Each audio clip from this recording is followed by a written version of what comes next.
ان کی گٹھی میں شامل کیا جاتا ہے اسلام سے اور مسلمانوں سے نفرت.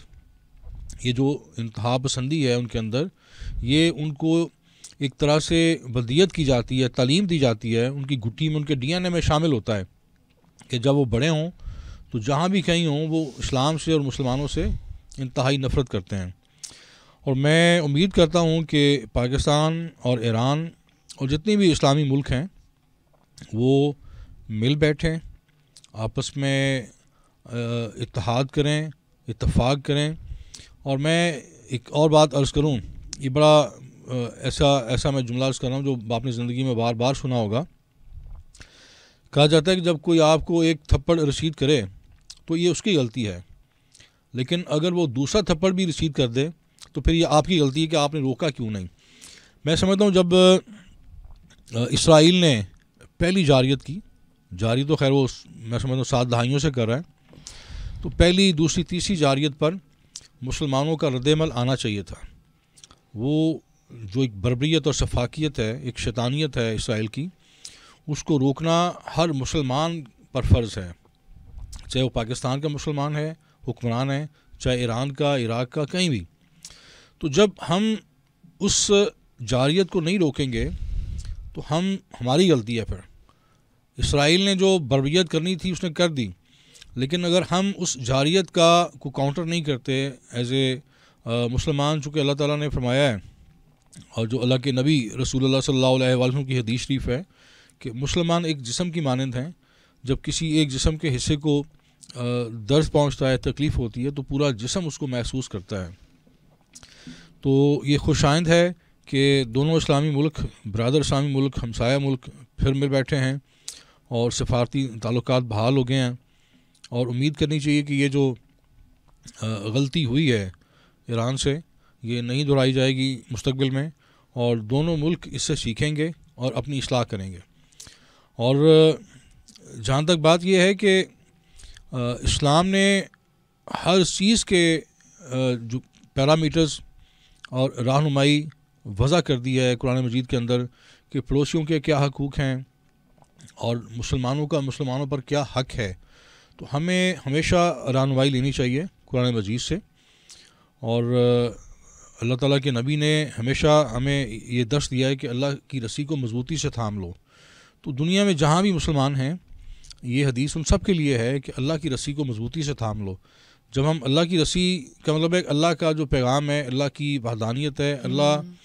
اور دیکھیں دکھ کی بات یہ ہے کہ جو مختلف نبیوں کے پیروکار ہیں، حضرت موسیٰ علیہ السلام کے پیروکار ہیں، حضرت عیسیٰ علیہ السلام کے پیروکار ہیں، وہ متحد ہیں اسلام کے خلاف.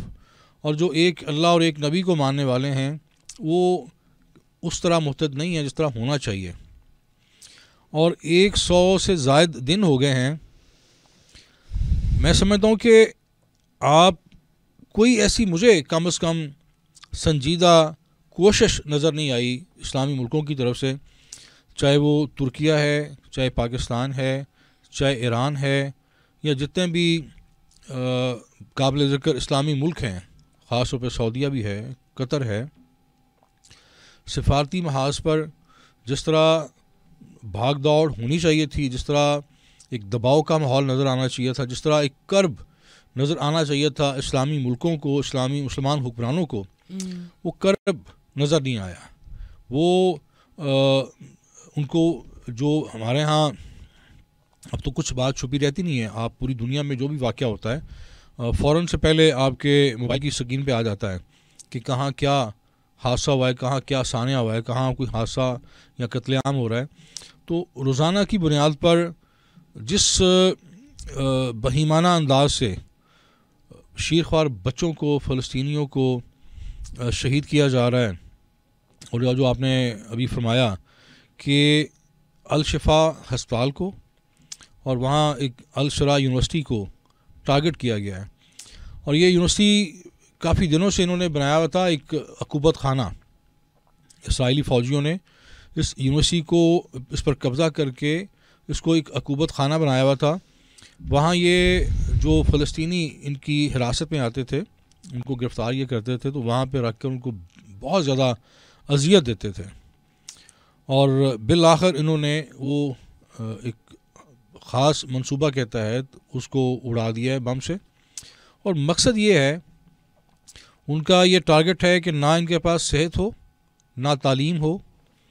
آج میں یونیسیف کی رپورٹ پڑھا تھا کہ اس دوران جب سے یہ جنگ شروع ہوئی ہے، حالیہ جنگ جو جاری ہے کم و بیش 3 ماہ سے، تو 20,000 بچے پیدا ہوئے ہیں اس غزہ کے اندر، فلسطین کے اندر.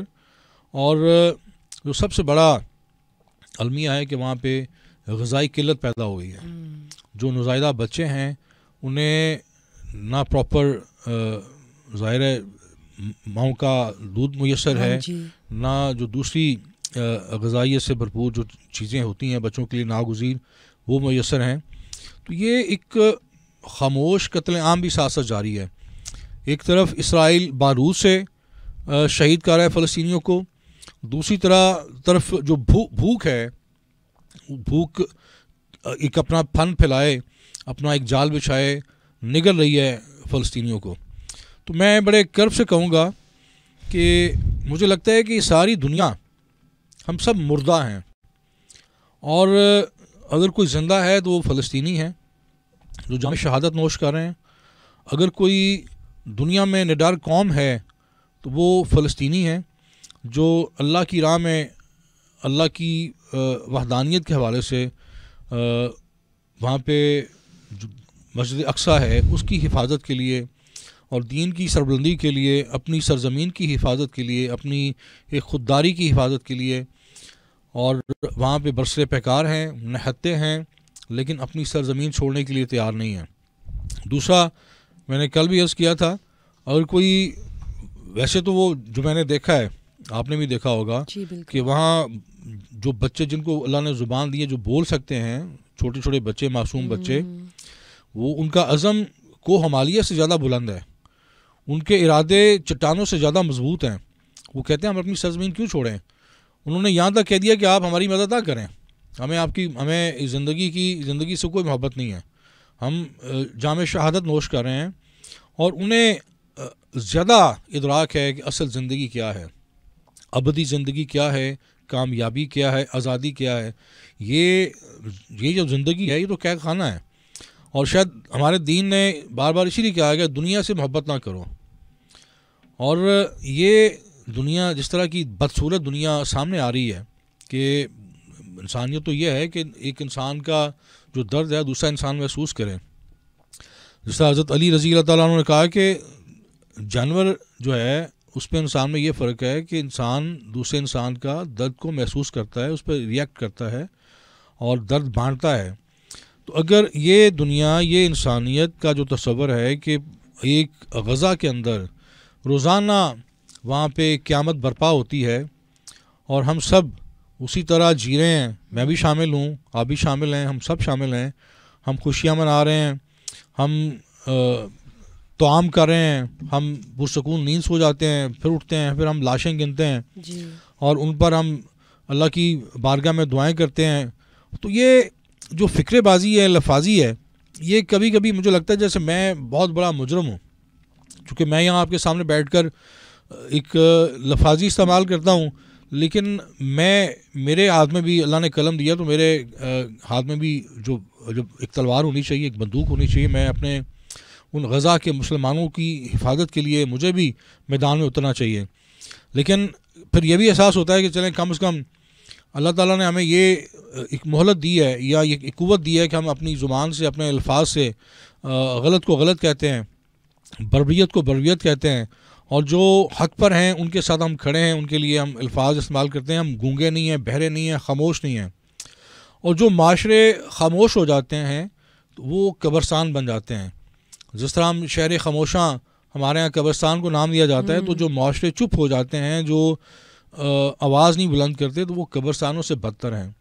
تو ایٹ لیسٹ ہمیں ایز اے مسلمان آج ہر بندہ سوشل میڈیا پر ایک اپنا انفلوئنس رکھتا ہے، اسے وائس ریز کرنی چاہیے جہاں جہاں اس کی بساط ہے. خاص طور پر اوورسیز پاکستانی، اوورسیز مسلمان جو یورپی مسلمانوں میں مقیم ہیں، وہ ایک جوائنٹ ایفرٹ کریں، پروٹیسٹ کریں اور فلسطینی شہداء کی، فلسطینی نوزائیدہ بچوں کی زخمیوں کی جو بڑے بڑے ہولناک ان کی تصاویر ہیں ان قوموں کو جھنجھوڑیں اور اپنا ایک کردار ادا کریں.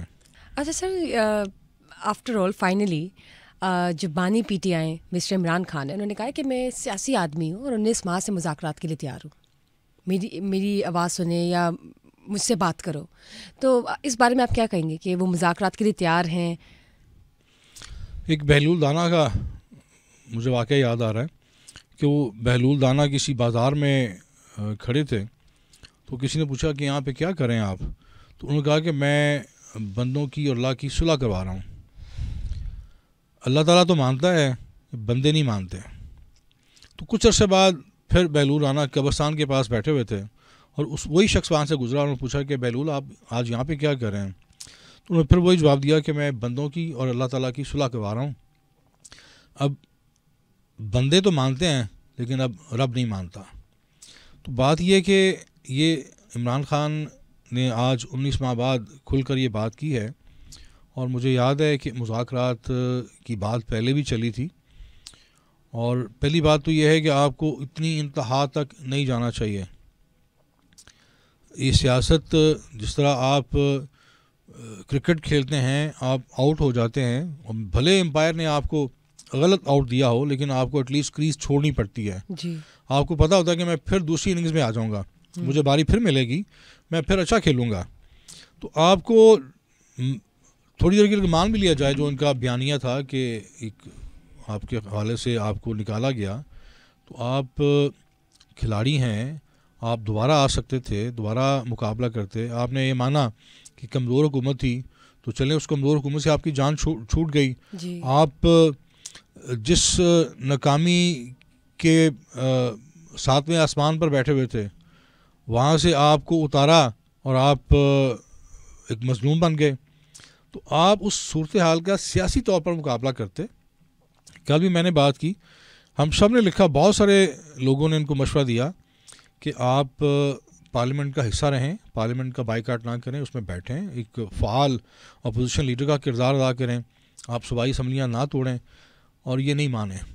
بار بار ان کو مذاکرات کی پیشکشیں کی گئیں، یہ کسی کو خاطر میں نہیں لائے. تو اب وہ کہہ رہے ہیں بار بار کہ میں مذاکرات کے لیے تیار ہوں. تو یہ حالات کا ہیر پھیر ہوتا ہے، اور مذاکرات ہمیشہ ہوتے ہیں ہر کسی کی پوزیشن کو ماپ کر تول کر. تو اب جس پوزیشن میں عمران خان ہیں تو ممکن ہے کہ جو دوسرا فریق ہے وہ ان کو اس قابل نہیں سمجھتا کہ وہ ان سے مذاکرات کرے، ورنہ مذاکرات کی یہ جو محنت سماجت ہے وہ نہیں کرنی پڑتی. تو بات یہ ہے کہ جو ریکارڈ پر بات ہے کہ عمران خان، میں یہاں کچھ کوٹ نہیں کرنا چاہتا لیکن میں بڑے باوثوق آپ کو انداز سے یہ یقین سے کہہ رہا ہوں کہ بڑے معتبر لوگوں نے، شخصیات نے، جن سے میں نے یہ براہ راست باتیں سنی، اس کا نچوڑ یہ ہے کہ یہ اپنی اہلیہ کے بہت زیادہ زیر اثر تھے. بہت سارے اہم ریاستی اور حکومتی معاملات میں یہ ان کی رائے کو فوقیت دیتے تھے بنسبت کہ وہ آپ اپنے اتحادیوں سے مشاورت کریں، آپ اپنے وزراء سے مشاورت کریں، جو سیاست کے اندر جن کی کوئی تجربہ ہے، جن کے پاس جن کی کوئی پوزیشن ہے، آپ ان سے مشورہ کرتے. لیکن یہ اپنی اہلیہ سے مشاورت کرتے تھے اور ان کی رائے کو یہ حتمی رائے سمجھ کر فیصلے کرتے تھے. تو آج یہ جو ان کی جو جس سیاسی ڈیزاسٹر کا ان کو سامنا ہے، ان کے اس سارے معاملے کے پیچھے ان کی اہلیہ کا بڑا ہاتھ ہے، ان کی سیاسی مشاورت اور مداخلت. تو دوسری طرف یہ ہے کہ اب پھر یہ ساتھ مذاکرات کی بات کریں، ساتھ پھول جھڑیاں بھی چھوڑ دیتے ہیں. اور میں ایک اپنا تھوڑا سا آپ کو کالم کا ذکر ضرور کروں گا کہ میں جب یہ ان کی نئی حکومت بنی تھی تب لکھا تھا، اس کا عنوان تھا بزدار نہیں بردار. اب یہ غلطی تو مانتے ہیں کہ میں نے کمزور حکومت لی، یہ غلطی بھی مانتے ہیں کہ میں نے توسیع دی، جنرل قمر جاوید باجوہ کو ایکسٹینشن دی، وہ بھی میری غلطی تھی. یہ غلطی بھی مانے کہ میں نے بزدار کو وزیر اعلیٰ مجھے نہیں بنانا چاہیے تھا. اور بھی بہت ساری ان کی سیاسی غلطیاں ہیں، وہ بھی تسلیم کریں. تو میرا خیال ہے یہ ان کا بھلا ہوگا. یہ ٹیم نہیں بنا سکے، انہوں نے چن کر جو بزدار تھے ان کو اپنے دائیں بائیں اکٹھا کیا، جو 2-4 بردبار تھے ان کو دیوار میں چن دیا. تو جب آپ کے پاس اچھے سیاسی مشیر نہیں ہوتے تو پھر آپ غلط فیصلے کرتے ہیں اور آپ اپنا جو سر ہے وہ دیوار سے مارتے ہیں، خود کو زخمی کرتے ہیں. تو اب میں یہ کہا تھا کہ میں نے کالم لکھا بہت پہلے جب یہ حکومت میں آئے کہ آپ کو اگر لگتا ہے کہ آپ مسجد نبی میں یا مدینہ شہر میں ننگے پاؤں پھرنے سے وزیر اعظم بنے ہیں تو یہ آپ کی غلط فہمی ہے. وہاں 1400 سال سے 1500 سال سے بڑے لوگ ہیں جو ننگے پاؤں عقیدت میں جاتے ہیں ننگے پاؤں، لیکن وہ وزیر اعظم نہیں بنے. دوسرا، اگر آپ کو لگتا ہے کہ آپ نے ایک دربار کی چوکھٹ چوم لی ہے اپنی بیوی کے کہنے پہ تو آپ وزیر اعظم بن گئے، تو یہ بھی آپ کی خام خیالی ہے، کیونکہ اس مزار پر روزانہ لوگ وہ چوکھٹ چومتے ہیں، دہلیز چومتے ہیں عقیدت کے اظہار کے لیے. اور میں نے یہ بھی لکھا کہ اگر آپ کو لگتا ہے کہ یہ خاتون سے نکاح کرنے کی وجہ سے آپ پرائم منسٹر بنے ہیں تو یہ بھی آپ غلط، اس بات پر بھی غلط ہیں، کیونکہ اگر اس خاتون کے اندر کوئی کرامت، کوئی روحانیت ہوتی تو ان کا جو پہلا شوہر ہے پھر وہ وزیر اعظم ہوتا. تو دوسری بات، جس کسی نے آپ کو یہ کہا ہے کہ میں نے استخارہ کیا ہے اور چاندی کے برتن میں میں نے بزدار کا چہرہ دیکھا ہے اور آپ اس کو وزیر اعلیٰ بنا دیں تو وہ آپ کا دوست نہیں بدترین دشمن ہے. اور میں نے یہ لکھا کہ آپ اپنی اب بیوی، چونکہ آپ کی شادی ہو گئی ہے، ان کی بے پناہ عزت کریں، بہت ان کو محبت دیں، لیکن ان کو امور ریاست سے بہت دور رکھیں. لیکن عمران خان ایک چونکہ انا پرست آدمی ہیں، خوش فہم آدمی ہیں اور ضدی آدمی ہیں، انہوں نے کسی بھی، میں تو بہت ایک حقیر سا صحافی ہوں، بڑے بڑے ہمارے سینئرز موجود ہیں، انہوں نے ان کو جو بھی مشورے دیے ہیں انہوں نے کسی کا مشورہ نہیں مانا. سر ایک چیز پوچھنی تھی، فار انسٹنس اگر تو مذاکرات سامنے والے جو فریق ہیں، پارٹی ہے، تیار ہو جاتی ہے مذاکرات کرنے کے لیے عمران خان کے ساتھ، تو آپ کو کیا لگتا ہے آگے فردر کوئی چینج یا کوئی ڈیولپمنٹ یا کوئی چانسز ہیں کچھ الیکشن سے پہلے از دیر اینی کہ کوئی تبدیلی کچھ بعید نہیں ہے، کچھ بعید نہیں ہے، لیکن مذاکرات کی تجویز یا مذاکرات پر آمادگی کوئی بری بات نہیں ہے، یہ ایک سنجیدہ بات ہے. اور میں سمجھتا ہوں کہ جو بھی اسٹیک ہولڈرز ہیں ان کو اس پہ رسپونڈ کرنا چاہیے، کیونکہ ہم نے اس ریاست کے لیے رستے بنانے ہیں. جی، ہم اگر اپنی بات کریں ایز اے شخصیت تو ہم سب فانی ہیں، ہم سب نے ایک نہ ایک دن ماضی کا قصہ بن جانا ہے، ہم سب نے قبروں میں جانا ہے. تو تاریخ جو ہے وہ سب کچھ پوسٹ مارٹم کرتی ہے آپ کی سیاست کا، آپ کی شخصیت کا. تو اگر یہ سنجیدہ بات ہے عمران خان کی طرف سے تو جو مقتدر حلقے ہیں ان کو بھی اس پر ایک سنجیدہ کنسیڈر کرنا چاہیے، فیڈ بیک دینا چاہیے، رسپانس دینا چاہیے. اگر مل بیٹھ کے ہم یہ سیاسی بحران سے باہر نکل آتے ہیں تو وائی ناٹ، تو یہ ایک اچھی چیز ہے. اور عمران خان سے بھی میں یہ کہوں گا وہ کوئی نہ کوئی ان کو پیغام اگر میرا پہنچا دے یا وہ سنیں تو وہ وہاں بیٹھ کے مراقبہ کریں. یہ 2 غلطیاں تو انہوں نے جو گنوائی ہیں، یہ 2 غلطیاں نہیں ہیں، بہت بڑے غلطان بھی انہوں نے کیے ہیں. تو اپنا مراقبہ کریں، محاسبہ کریں اور اپنے ساتھ یہ عزم کریں، عہد کریں کہ آئندہ جو اپنے غلطیاں کی ہیں، میں یہاں دہرانا نہیں چاہتا ہوں کہ غلطیاں ایک لمبی فہرست ہے، تو وہ غلطیوں سے باہر آ جائیں، غلطیوں سے سیکھیں. یہی کامیابی ہے. جب انسان سیکھتا ہے خالی ورزش کرنا اور ٹائم سپینڈ کرنا کہ موبائل میرے پاس نہیں ہے تو میرا اچھا وقت گزر جاتا ہے، یہ چیز نہیں ہے. یہ ایک بہترین، میں نے بھی کچھ 14 دن جیل میں گزارے ہیں مشرف دور میں، تو یہ جیل آپ کے لیے ایک بہترین ایک درسگاہ ہے. آپ تنہائی میں بیٹھ کے بہت کچھ اپنے اندر سے سیکھتے ہیں کہ میں نے کہاں کہاں حماقتیں کی ہیں، غلطیاں کی ہیں، اور میں آج اگر یہاں بیٹھا ہوں تو کیوں ہوں. سیلف انالیسس کیا جا سکتا ہے، مطلب ٹھیک ہے، صحیح ہے، یو آر رائٹ، بہت کچھ کیا جا سکتا ہے. سر مجھے یہ بتائیں، جب ہم پنجاب پولیس کی بات کرتے ہیں تو پنجاب پولیس جو یہ فنڈز مانگ رہی ہے الیکشن ڈیوٹی کے لیے 1 ارب 19 کروڑ، رائٹ، مجھے یہ بتائیں کہ یہ کس لیے، باقی چیزیں ان کو کیوں نہیں نظر آتی پاکستان میں؟ یہ جب سے یہ جو آئی جی ہے اس وقت ڈاکٹر عثمان انور، یہ کوئی عجیب سا ان کا مزاج ہے اور ان کی جو حرکات ہیں، ان کے اقدامات ہیں، میں بڑا مایوس ہوتا ہوں دیکھ کر، اور کہ پنجاب پولیس کی وسائل کہاں آپ خرچ کر رہے ہیں. بچوں کے اغوا اور دیکھیں آپ امیجن کریں کہ اتنا اضافہ ہو گیا اس میں پہلے بھی آپ کے پروگرام میں بات کر چکا ہوں کہ ہم 70 سال سے ہی سنتے آ رہے ہیں کہ پولیس کلچر تبدیل ہوگا, تھانہ کلچر تبدیل ہوگا. بالکل. اور یہ جو موصوف آئے انہوں نے تھانوں کی رینوویشن پر کروڑوں روپے صرف کیے ہیں. بالکل میں سمجھتا ہوں کہ پیسہ جھونک دیا, پانی کی طرح بہایا ہے. صحیح بات کی آپ نے. آپ پولیس کو ماڈل بنانے کی بجائے جی تھانوں کو ماڈل بنا دیا ہے. جیسے کوئی پکنک ریزورٹ ہے, کوئی 2 اسٹار 3 اسٹار ہوٹل ہے, آپ نے وہاں جانا ہے تو آپ نے وہاں کھانا کھانا ہے اور اپنے وہاں کس کو جانا پسند ہے, مجھے یہ پتا ہے جو آپ لوگ اس کو رینوویٹ کروا رہے ہیں. تو یہ اب یہ جو انہوں نے فنڈ مانگے ہیں, دوسری طرف جو آپ جرائم کی ریشو دیکھ لیں وہ دن بدن بڑھ رہی ہے. آپ نے جس طرف اشارہ کیا ہے وہ اور زیادہ ہولناک ہے کہ بچے ہمارا مستقبل ہیں, بڑے معصوم ہوتے ہیں, اور بچہ اس کی کیا قدر و قیمت ہے یہ اس کے والدین سے بہتر کوئی نہیں جان سکتا. تو جس شہر کے اندر, جس پنجاب کے اندر بچوں کے اغوا کی اور ان کے ساتھ جنسی درندگی کی واقعات بڑھ رہے ہوں مسلسل, تو آپ کا فوکس ہو کہ آپ نے تھانوں کو رینوویٹ کرنا ہے, ان کو جناب بڑا آپ نے ایک ریزورٹ بنانا ہے اور ایک شاہکار بنانا ہے, تو ایسی سوچ پر میں افسوس کر سکتا ہوں, ماتم کر سکتا ہوں. اور میری دعا ہے کہ یہ جلد سے جلد الیکشن ہوں اور یہ صاحب سے جان چھوٹے, چونکہ یہ الیکشن تک ہیں. لیکن اس عرصے میں انہوں نے جو پولیس کا ایک کلچر کا کچومر بنا دیا ہے نا اپنی احمقانہ اصلاحات سے, کہ کوئی ریفارمز نہیں کی پولیس کے اندر. اور پچھلے دنوں میں دیکھ رہا تھا کہ موصوف آئی جی آفس میں انہوں نے مختلف خواجہ سراؤں کو بلایا, ان کے ساتھ ٹک ٹاک بنائی, ان کے ساتھ نشست کی, گفتگو کی, اور ان کو ایک اچھی خاصی ہینڈسم اماؤنٹ دی. کیوں دی یہ میں کبھی مجھے ملیں گے, یہ ٹک ٹاکر بھی آپ نے بتایا تھا میرے خیال سے, مجھے یاد آ رہا ہے. ان کو بڑا شوق ہے سوشل میڈیا پر ٹک ٹاک بنانے کا, اور ان خواجہ سراؤں کو فنڈز دیے. وہ فنڈز دینا آپ کی صوابدید نہیں ہے, یہ آپ کی ڈومین نہیں ہے. پھر پچھلے دنوں موصوف میں نے دیکھا کہ یہ خواجہ سراؤں کے لیے کوئی مرکز بنا رہے ہیں.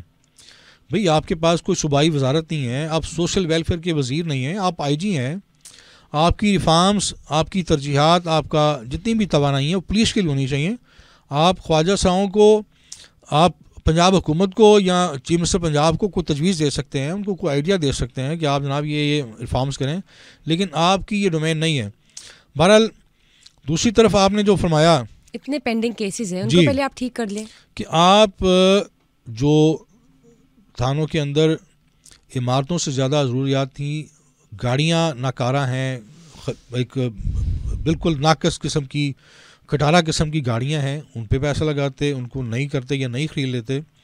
اسلحہ نہیں ہے اور بہت سارے مسائل ہیں, لیکن ان پر جو وسائل دستیاب تھے ان پر صرف کرنے کی بجائے انہوں نے تھانوں پر لگا دیے. پولیس کی ٹریننگز, ان کو فردر پالش کرنا, ان کی کوئی ورک شاپس کرنا, ان پر کوئی انویسٹیگیشن کے لیے کوئی جدید ذرائع متعارف کروانا, ان کو لے کے دینا, ٹھیک ہے, ان کی کیپیسٹی, ان کی ایبلٹی کو انکریز کرنا, ایسا اس پہ کوئی کام نہیں کیا. انوائرمنٹ کو اپ گریڈ کرنا, کریڈیبلٹی بھرے. دوسری بات ہے, اب بہت سارے اس شہر کے اندر ایسے محلے, ایسی گلیاں ہیں جہاں پہ سیف سٹی کے کیمراز نہیں ہیں. وہاں جو جرائم ہوتے ہیں وہ پولیس کو بڑا خاصی دقت آتی ہے ان کو ٹریس کرنے میں. تو آپ اس سیف سٹی کو انکریز, ان وسائل سے سیف سٹی کو آپ انکریز کرتے, اور آپ ایک طرف الیکشن کے لیے پیسے مانگ رہے ہیں, تو جو پیسے آپ کے پاس تھے وہ آپ نے تھانوں پہ لگا دیے. اور اب ہمارے بچے غیر محفوظ ہیں, خاص طور پہ بچے اغوا ہوتے ہیں گلی محلوں سے, چونکہ وہاں سیف سٹی کیمراز نہیں ہیں. تو آپ کے پاس یہ وسائل امانت ہیں, آپ کو بادشاہ سلامت نہیں ہے کہ آپ ایک بادشاہوں کی طرح جناب پیسہ لٹا رہے ہیں اور تھانوں پہ خرچ کر رہے ہیں. یہ وسائل کی ایک ایک پینی آپ کو سوچ سمجھ کر مشاورت سے وہاں صرف کرنی چاہیے, یہاں اس کی زیادہ ضرورت ہے. تو اب یہ جو بچے اغوا ہو رہے ہیں, یہ حالیہ میں یہ جو ایک تھانہ نواں کوٹ سے بچہ اغوا ہوا, بچی اغوا ہوئی غالباً, جس کو وہاں کے ایس ایچ او رفیع اللہ خان ہیں, ایس پی جو آپریشن ہے concern, S P Iqbal town, مجھے ان کا نام نہیں یاد رہا, چیمہ صاحب ہیں. تو انہوں نے بڑی محنت سے اس بچے کو گجرانوالے سے بازیاب کیا, تو یہ پولیس کی ایک اچھی بات بھی ہے. جو اچھی بات ہے اس کو ہم اپریشیٹ کریں گے. لیکن بات یہ ہے کہ اصل معاملہ وہیں آتا ہے کہ آپ اپنی پولیس کی کیپیسٹی کو, سیف سٹی کی کیپیسٹی کو انکریز کریں تاکہ بچوں کے اغوا کے معاملات ہی نہ ہوں. ختم ہو جائے, ہو ہی نا. جی, آخر وہ ملک بھی ہیں, وہ جگہ بھی ہیں جو ایسے اقدامات اٹھا رہی ہیں اور 0% اس طرح کا کرائم ریٹ چل رہا ہے. وہ لوگ بھی تو ہیں. خاص طور پہ جن بچوں پر جنسی تشدد ہوتا ہے وہ جیتے جی مر جاتے ہیں. اور ہماری فیملی ایسی عجیب اپنا ہمارا جو معاشرتی نظام بڑا عجیب ہے کہ ایک مظلوم بچہ ہے, ہم اس کو بھی ایسی نگاہوں سے دیکھتے ہیں کہ وہ اپنے آپ کو مجرم سمجھتا ہے. کاؤنسلنگ نہیں ہو سکتی, سیشنز نہیں ہے, اویئرنیس نہیں ہے, ایکسیپٹنس یہ پولیس اپنا قبلہ درست کرے. خاص طور پہ جو آئی جی پنجاب ہیں یہ اپنے اس محکمہ پر رحم کریں. پتہ نہیں کس بات کا انتقام لے رہے ہیں پنجاب پولیس سے. اور ہمارے جو بچے ہیں معاشرے کے وہ سب قیمتی ہیں, ان کی عزتیں قیمتی ہیں, ان کی زندگیاں قیمتی ہیں. اور آپ کی جو اصل آپ کا جو فرض منصبی ہے آپ اس طرف دھیان دیں. آپ یہ جو دوسرے معاملات میں اپنا وقت اسپینڈ کرتے ہیں, ٹک ٹاک بنانے میں اور اپنا نام نہاد فلسفہ جھاڑنے میں, تو اس پہ ذرا کم توجہ دیں. صحیح ہے, right. I was just thinking کہ یہ آتے ہیں under care taker government, right. تو بس پھر ہم یا تو ہم واقعی ان سے ڈیولپمنٹ کے حوالے سے ان کی طرف سے ویٹ کر لیتے ہیں, یا تو پھر ہم ویٹ کر لیتے ہیں کہ الیکشنز ہوں اور نئی حکومت آ کے کچھ نئے اقدامات کر لے, کیونکہ ان سے تو واقعی نہیں ہونا جو کہ ہمیں لگ رہا ہے. So let's just wait for the right time. Either if he could, just before leaving his designated place, could bring some development, that would be great. Otherwise پھر کیا ہوگا سر, ہم نئے حکومت سے وہی مطالبات کر رہے ہوں گے جو یہ لوگ نہیں کر سکے.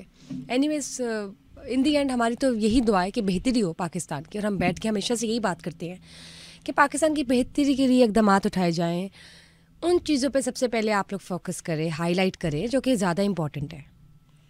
رینوویشن, کون سی ٹائلس کہاں استعمال ہونی ہے, کون سا پلانٹ کہاں پسند آئے گا, وائٹ واش, آل irrelevant, کمپلیٹلی فٹائل. بچوں پہ اس کی بہت سی چیزیں, پولیس ٹریننگز دیکھ لیں, کچھ کریڈیبلٹی لے کر آئے, کچھ واقعی پتہ چلے کہ ہاں فنڈز واقعی صحیح جگہ پہ لگے. Anyways, thank you sir for casting light on such important issues. That was much needed. Thank you once again, and thank you guys for watching us today. Just let us know anything we discussed today in the comments below. Also, do not forget to share, like, and subscribe our summer podcast as usual. Bushra Khan's leaving. We'll get back to you guys in next episode, of course. Bye bye.